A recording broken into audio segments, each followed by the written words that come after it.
This is my 5th day of my vacation. And then after ng maraming mukbang kainan ng first 4 days, ngayon lang, ito lang yung first activity during my vacation. Pagpunta sa Ingos-Ingos. Noong mga first few days, hindi rin masyado maganda yung panahon, kaya hindi rin kami nakakalabas. Makikiraan po.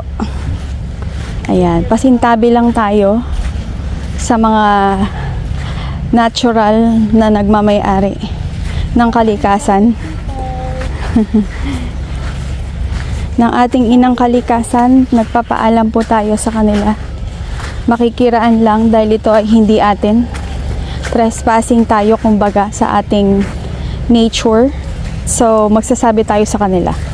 Yan na ang Ingos-Ingos, di ba? Ang ganda. Although hindi pa rin naman ganun kaganda ang panahon kasi medyo gloomy pa rin siya. Pero at least hindi na siya ganun kalamig. Ito ang hindi na ganun kasungit ang dagat. Sa ngayon, tinutuloy nila yung paggawa ng port. Kaya no, medyo mahaba-haba na siya. Maganda ang dagat oh, malinis. Maganda ang baybay. Ito po ang Ingos-Ingos ng Buruanga. Magpipicture muna daw po kami. Later! Hi! So, andito na po kami sa Ingos-Ingos. Ayan, nagpipicture-picture na.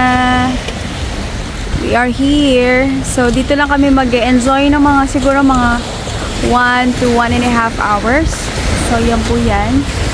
Ang Ingos-Ingos natin. Ito na po yung dagat na part. Tapos medyo busy yung mga kuya, nag-aayos ng kanilang lambat in preparation para sa kanilang paghuhuli ng isda. Sige lang, asipagin na kuya oh.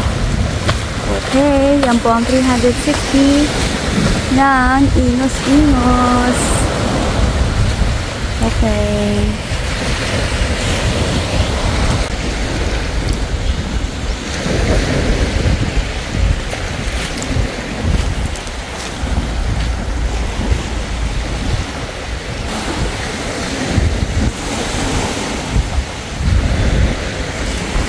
So, after the pictorial, relax muna siya.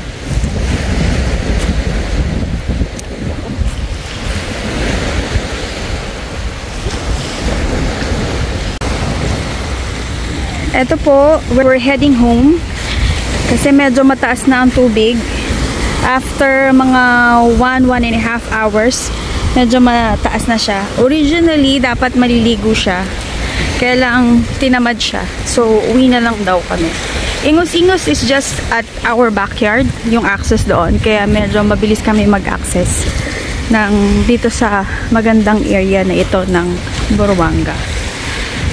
So, just in a few minutes, nasa bahay na kami. So, I'll see you in my next upload. This is just a quick and short video, mini vlog for today.